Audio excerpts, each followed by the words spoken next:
Welcome to Mindcrime LIberty Show with me, Swindon Dobson, and him, Tim Patton. Today we discuss why the elites were never truly woke. Tim. I got into an argument recently, and it was not that big of an argument with on Facebook about whether on the Stop Islam and stuff, the recent protests going on in Europe and elsewhere, and what the root cause and what the root solution of this. And my basic claim was that on the surface, Stop Islam looks something that like the right libertarians should support. But in practice, it's just if you dig deeper, it's just the ruling class using divide and conquer strategy to not only split the right, but also they won't do anything. I mean, I will take these Stop Islam protests seriously when they start deporting migrants. But the problem is, and this is the Barry Weiss problem, but they can't because they typically interfere with other elite interests surrounding migration and also the causes oftentimes of why there's migration in the first place, which is going to get to our topic today. Note, I haven't said one word about ICE publicly, whether for or against here yet. I'm just simply, or ICE or any deportation type thing.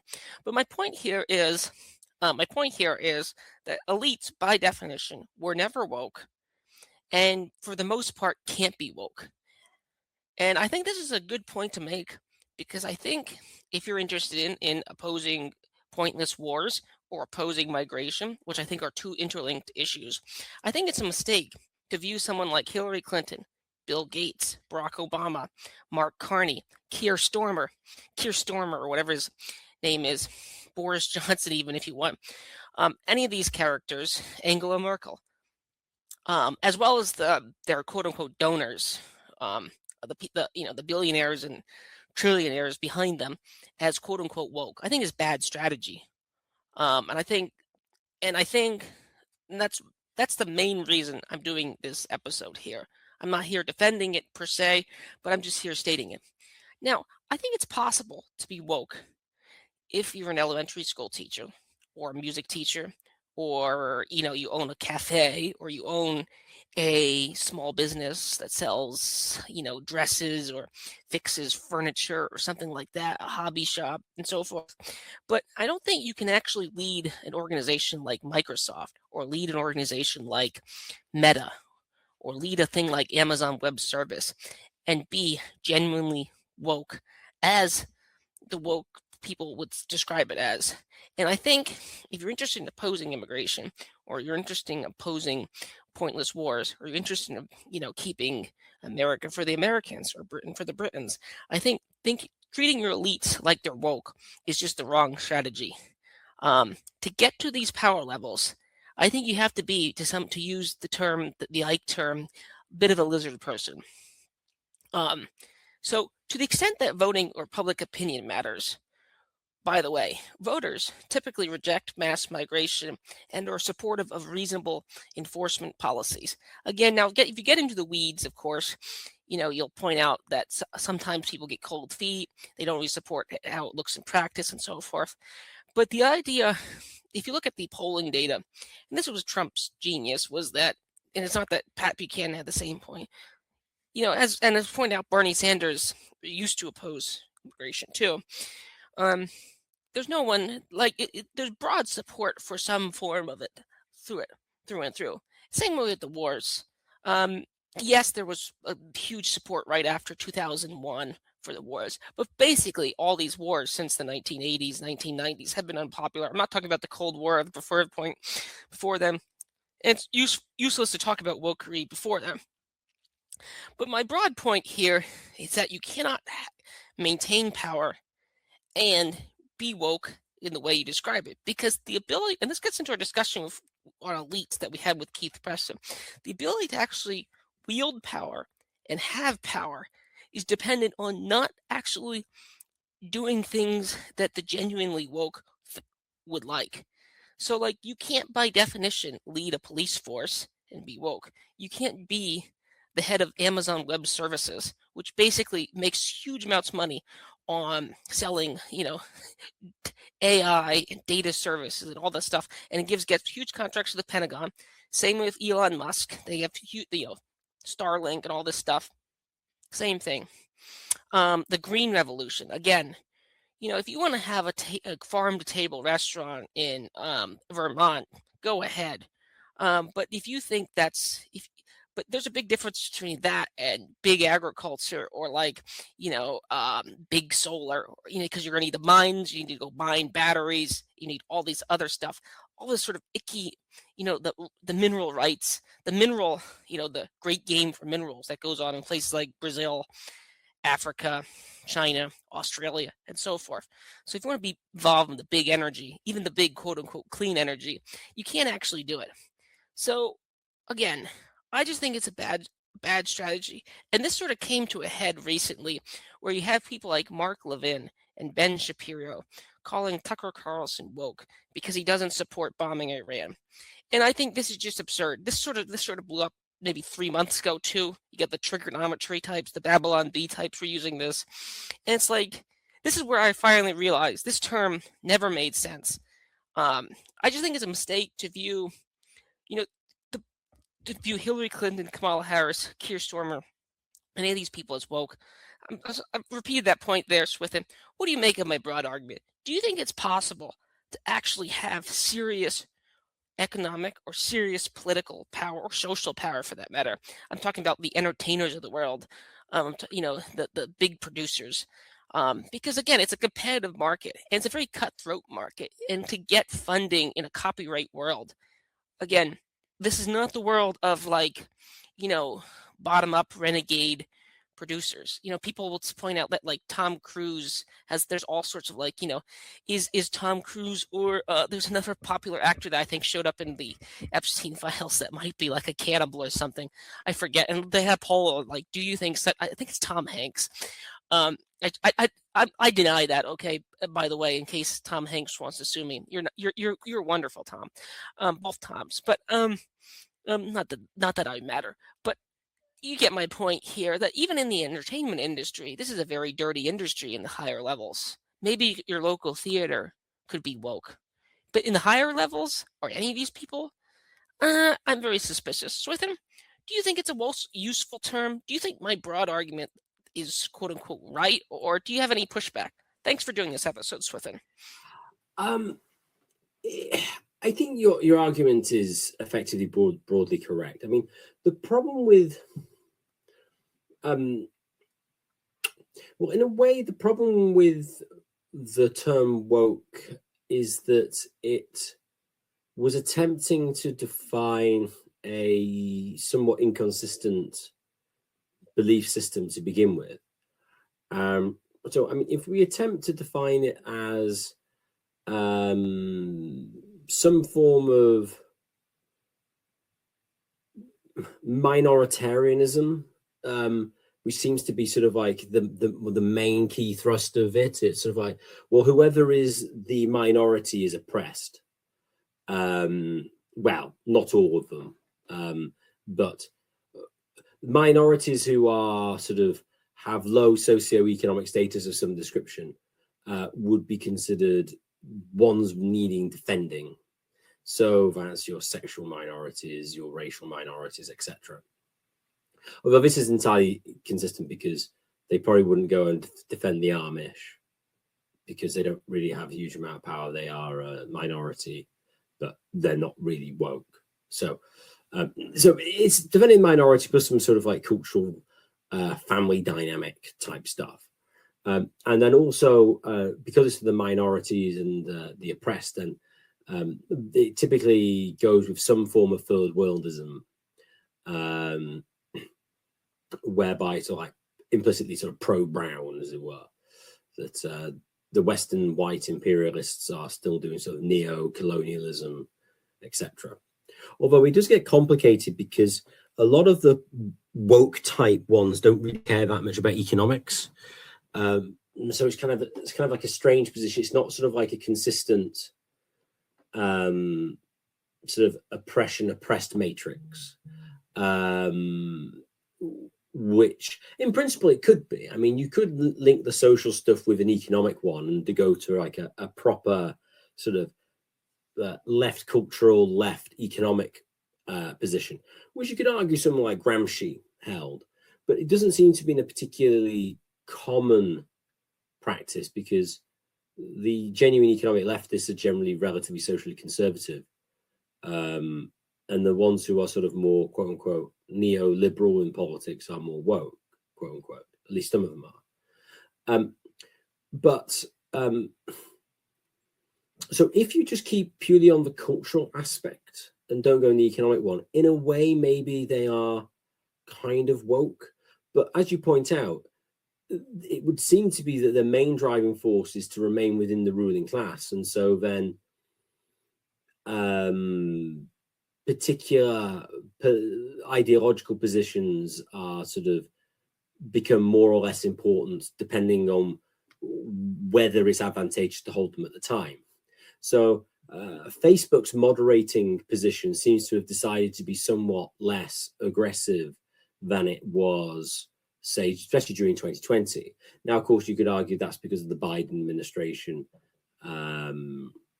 pressurizing them to clamp down on misinformation and disinformation with respect to vaccines and the origins of COVID-19 or whatever like that. But they do seem to have been somewhat ideologically flexible. I mean, you can see that with sort of like the serious tech moneyed interests, who a few months before Trump's re-election in 2024 seemed to just sort of line up and go, yeah, okay, we're happy to do whatever the Don wants us to do. So in theory, I think you could, but it does seem to be the case that economic interests in most cases will trump sort of your social causes. I mean, in theory, he doesn't have to, but I can't think of anybody who is, well, for one thing, I can't think of anybody who's been consistently, you would describe as woke for like 20 years or something, like consistent over a long time period. It's almost like it became a big thing in between 2014 onwards. Well, I mean, that seems to be the origin of it, which as an aside seems to be generated to take the left away from Occupy Wall Street. That it seems to be a tactical creature coming out of Obama's administrations. But then it became popular for kind of like 10 years. Now, of course, you had sort of like progressivism and general sort of cultural leftism, but you didn't have the same sort of aggressive thing, and certainly didn't sort of impact media in the same way. I mean, you get progressive shows and stuff from like the pre-2010s, and they obviously are, but they're not so obviously egregiously messing up history or having black Henry VIII or anything absurd like that. So yeah, it seems to be something that's relatively recent. It seems to be largely a creature of, let's say, about 2014 to 2024, 25, 20, something like that. So it's been around for like 12 years or so. Well, sorry, 12, 14 years, something like that.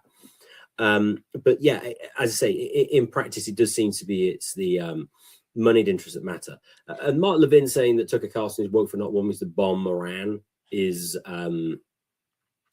foreign policy doesn't seem to really define woke anyway. I mean, it doesn't seem to be sort of like the main feature of it, especially coming out of like George Floyd. So as I said, these days, woke just seems to be a term of abuse, which it wasn't actually originally. It was like be woke, it was kind of a good thing. But yeah, I think your general survey of the situation is correct. So I'd like a subsection of the elites. I'm the current PM of the UK, Keir Starmer, Hillary Clinton, Kamala Harris, and Barack Obama. It's a section of 4 people. And we'll throw in Angela Merkel. So as people like Glenn Greenwald would point out, and Nick Gillespie and others, Barack Obama did a huge surge of troops in the Iraq War, and he also, and Chris Cutrone, many people point this out and make it central to the arguments. And he also deported more people than Trump has. So, like, if you ask the hardcore leftists, okay, the hardcore, left anarchist types, C4SS, Kevin Carson, blah, blah, blah, Obama doesn't meet that qualification. And if you get into the conspiracy land, there was this whole Obama chef conspiracy, and also the things about his quote unquote wife, and his backstory.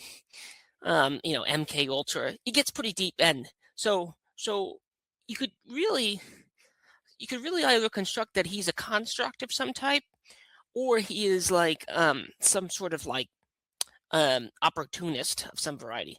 But I don't think that using that term to describe him just seems to be way off the mark. So Keir Starmer, is Keir Starmer woke? Sure, he allows lots of Muslim immigration to Europe, but is he doing it for quote unquote woke or Puritan reasons? Because I'm going to use woke as a Puritan term. No. Are they flourishing? Now, that's a good question. Are the people coming from Nigeria or Somalia or Syria want to come there, and are they flourishing? And I think if you ask the genuinely woke, the answer is not really. Sure, they might be. There are some millionaires that come out there. Sure, there's plenty of people living in hotels.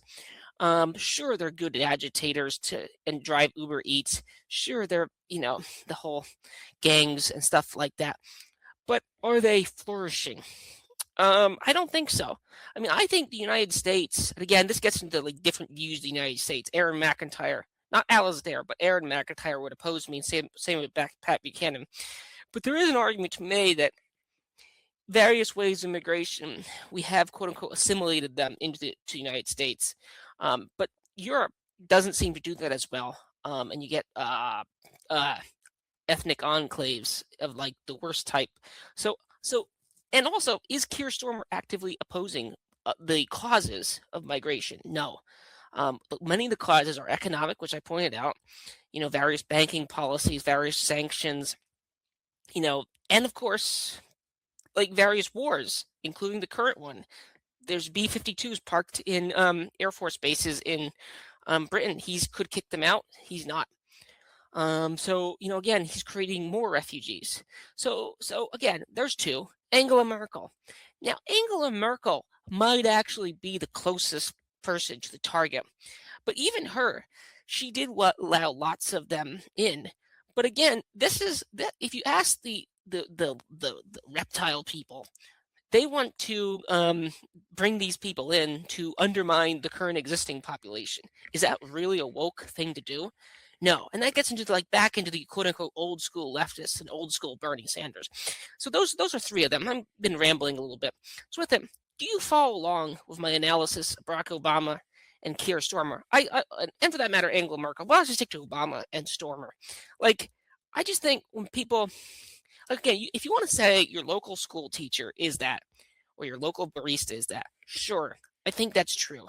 I think that's an entirely useful way to use the word.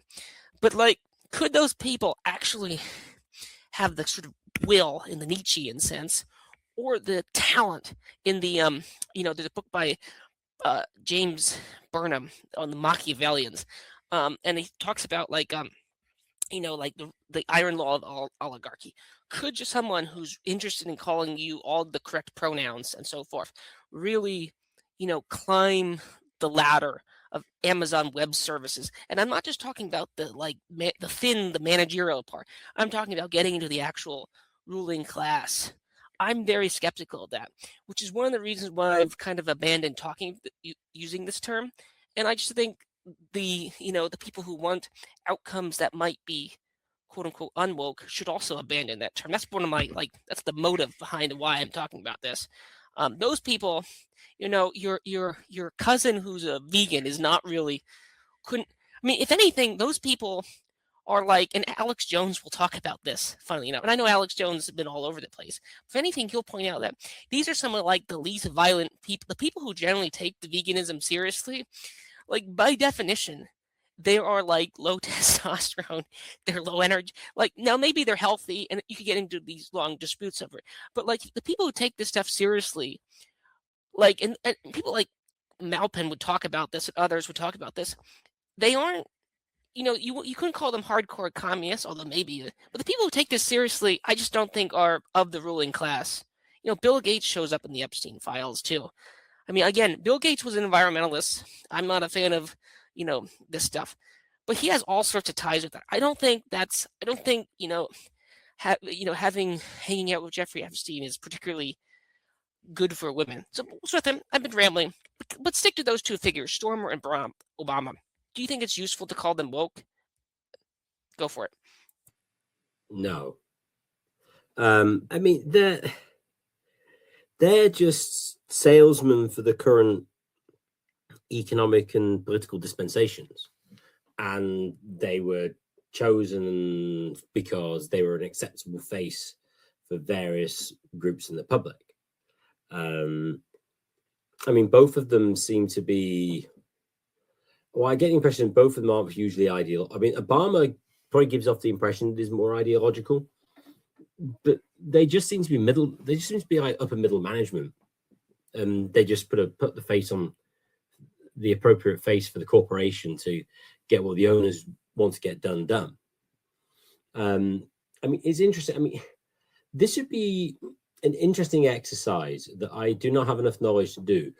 Would be to survey what we might consider elite classes or ruling classes, or the state as a broad conception, in various points in US, UK, European history, and to articulate and highlight what the motives are behind them. I mean, the Marxists will always go, well, it's just material interests, which, I mean, we've kind of converging on is probably, at least currently, is largely correct. Whether you did have historically some more genuinely ideological ones, and by ideological here, I mean someone who is particularly concerned about a cause and they are willing to incur additional costs to make sure that the cause continues and flourishes, rather than just doing things that merely in your material interests. So I mean, things with like Bill Gates, for instance, with his sort of environmentalism, I'm pretty sure I remember coming across, he was tied up in being able to get like some extremely lucrative contracts for various green energy or some sort of agricultural innovation of some description. And this is what you tend to find, is that a lot of people who are promoting these various causes that you might consider woke or woke adjacent are basically in it for the money. Now, I mean, is this committing us to kind of the position that humans innately just want finance and resources and everything else is just a rationalization? I don't think it necessarily does. It might just highlight that those people who are particularly motivated for that will take on whatever cause they see fit to be able to achieve the goal. Your point about Obama deporting people is exactly correct. The thing is that Obama had the support of the governors and the mayors of the cities, so it all went off quite, peacefully and quietly. The reason the issue I have the problem at the moment is because you deliberately have direct oppositional defiance of the mayors and things, which are making the procedures substantially less straightforward. With Starmer, there was it was an anonymous quote, so whether it's true or not, basically saying that he has no ideas whatsoever. He is not intellectually interested in anything. They think he said he doesn't have a theory of power, even though he's prime minister. He just sort of is there and just does stuff. Which, my view was he was basically an empty suit anyway. And if this quote is true, it does very much seem to be he is that. So yeah, I mean, if there have been certainly prominent politicians you could claim as woke. I mean, for Jeremy Corbyn, you could probably say that he's a kind of a cultural leftist, but also sort of anti-war, pro-Brown, as it were, activist. But the British state did everything they possibly could to stop him getting anywhere near any power. Because it just seems to be the case that foreign policy, more than anything else, dictates whatever is well, it kind of dictates whether you're allowed to get away with stuff, or whether the security services and the mobilized paid influencing networks will prevent you from getting anywhere. Because Corbyn, for instance, had the absurd claim of anti-Semitism against him, which was, very much sort of encouraged by various Jewish groups. But I think the British state, it makes sense in a way. If you think that what you need for Britain to flourish is to be basically on side with the Americans all the time, you can't have somebody who's going to be in power who's openly defying the Americans when it comes to foreign policy. So we kind of have to stop him from winning.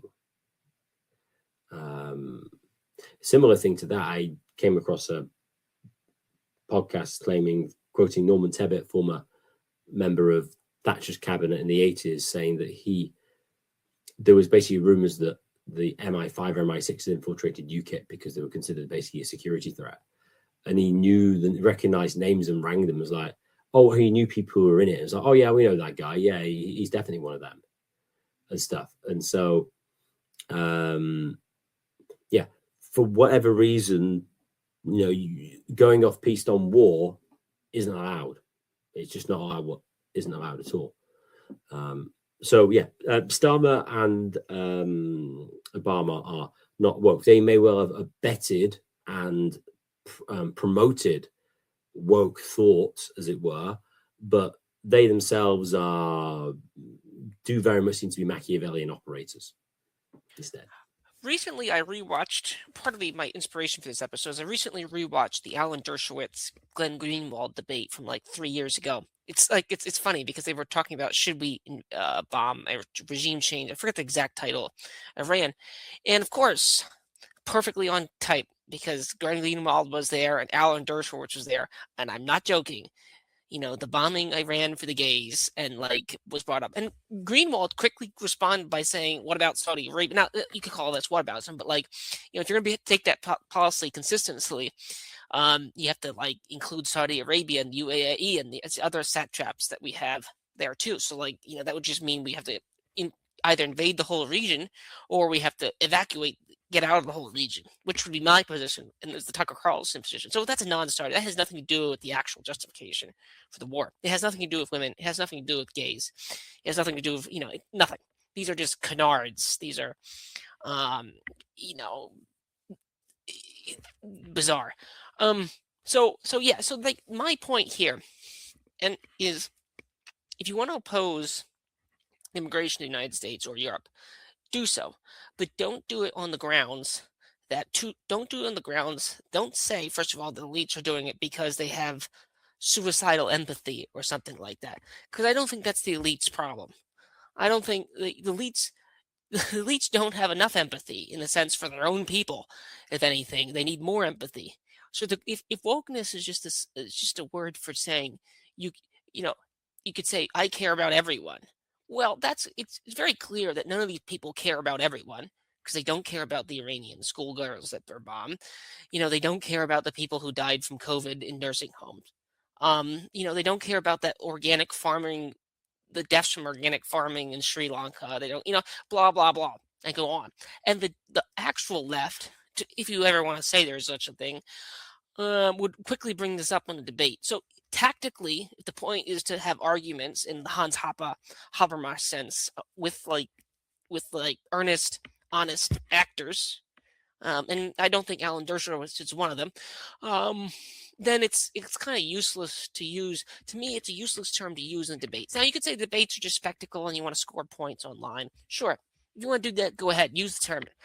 But if your goal is generally, stop immigration to Europe or the United States, or make Catholicism great again, or make Protestantism great again, or what have you, I just think you have to defend the thing in itself and not just name call elites this term and say that Kamala Harris needs to have a family of 8 kids or something like that, or she it's she's a cat lady. I don't think it's useful to call any of these people cat ladies. I don't think any are rulers, unless they're purely puppets. Then maybe you could have cat ladies in charge. And this sort of gets into our only episode we did with women on the Natalie episode, I think, where like I asked just point blank, does the genuine ruling class have many women? And her answer, if I recall correctly, was no. I mean, the very top, the tip top of the pyramid. And this gets into broader elite theories of politics here. So yeah, I think on the lower levels of society, you might want to use this term. But I would also say that this is where I'm going to probably annoy some right wingers. Like I don't think bringing in Palantir and putting I don't think bringing in Palantir and putting a webcam at every corner and street corner is a very good idea. If that's our idea of how to control immigration, no thanks. I'm actually going to agree with the hippies in Vermont. And this goes back to Alex Jones. Alex Jones used to be thought of on the left, opposing 9/11 and the wars in there used to be thought of being left wing. Now, of course, Ron Paul did it too, which gets into this whole Mark Levin nonsense lately, Ben Shapiro nonsense lately. So I would say that if you use that term, you risk stepping on people that could be your allies too. And even on some of the food stuff, like the veganism. So first of all, I think if you're a genuine vegan, but you're not an evangelical vegan, which you might say is a contradiction in terms, you're not really a threat. And second of all, like there is a problem with, chemicals in meat and farming. Like I think, like the fluoride thing in water used to be a quote unquote left-wing thing. The vaccine stuff used to be a quote-unquote left-wing thing. Is that woke? I don't know. So even there, I risk being a bit of a crunchy, I think the term was a crunchy libertarian. Like some of these topics, for example, I've always been on the fence about tap water versus bottled water, because, like in water filtered. And it's just partly because, like, I don't think the fluoride stuff in there is a good idea. Maybe it's safe. I don't know. But even on issues like there, I'm sympathetic to those types in a way that I just think the Ben Shapiros and the Babylon Bees and others, if you remove yourself from foreign policy, like if you flexibly just worship Walmart, like I think it's a good idea to have local, Caleb Malpin will talk about this, the lower levels of capital. I think it's a good idea to support the lower levels of capital. And that's one of the reasons why I wasn't pissed off about Mamdani, for example. Like, just like the free buses thing. It's like if everyone's going to jump the fare because we live in a low trust society, why have the fare? If in theory you save more money just having people be incentivized to go work or go to school or whatever, stay out of trouble and so forth and take the bus. It's just a simple it's just a simple cost calculation. It's not that hard to do. I mean, this war, I think one day of this war would fund like 100 days of free buses in New York City or something like that. You get like $1 a fare anyway. So even the enemies of like the anti-woke types pick bizarre things, which is like, sure, maybe we should make them pay. But then it's like, I don't know. It's like, that's a whole nother issue here. But so that's my last comment here. I think I run the risk of being considered the concept in some areas, which it's like, I don't know, it seems like a real risk. And if opposing pointless wars is considered woke, then, well, I guess I'm woke. Swithin, what's your take? I seem like I'm also woke on that basis that, yeah, I oppose wars. I mean, I your highlighting of the cost of this is just mind-bogglingly expensive, and for what? It did cross my mind that actually the U.S. Oil and gas industry actually were encouraging Trump to do this so they can rocket the price of oil, because America is now the world's largest oil producer. Nice bit of sort of economic power there. But yeah, I mean, the cost is absurd. I mean, it's quite funny as well. The like fiscal conservatives are like, yeah, let's go and bomb stuff. It's like, do you realize how expensive these bombs are? It doesn't really seem to be very consistently fiscally conservative to go on waste lots of money. These bombs cost more than the buildings they're bombing in many cases. Yeah, I know. I mean, it's like, what's the point? It's like, they're not cheaper ways of blowing things up. So yeah, I think someone said like the savings that Doge, the entire savings that Doge made went spent in like 2 bombs or something. It's just like, nice to get the bomb contracts, isn't it? So yeah, the elites stay in. Well, it seems to be the case that the present elites concern themselves mostly with economic power and sort of hard, violent power. If we go back to the taxonomy we did many years ago on the taxonomy of power, and that they don't really care that as much about ideas of persuasive power. Now, whether that's possible that they could in the future or have in the past is another question, but the current ones don't. And so on that basis, you couldn't really consider them genuinely woke. And with that, I'd like to now thank everyone for listening. If you've enjoyed this podcast, please share it with your friends and family and subscribe to us on Podbean and on YouTube. The more subscribers we get, the higher we get in the search rankings and the more people can access this material. And if you'd like to contact the show for any reason at all, please contact us at mindcrimelibbertyshow@gmail.com. That's mindcrimelibbertyshow@gmail.com.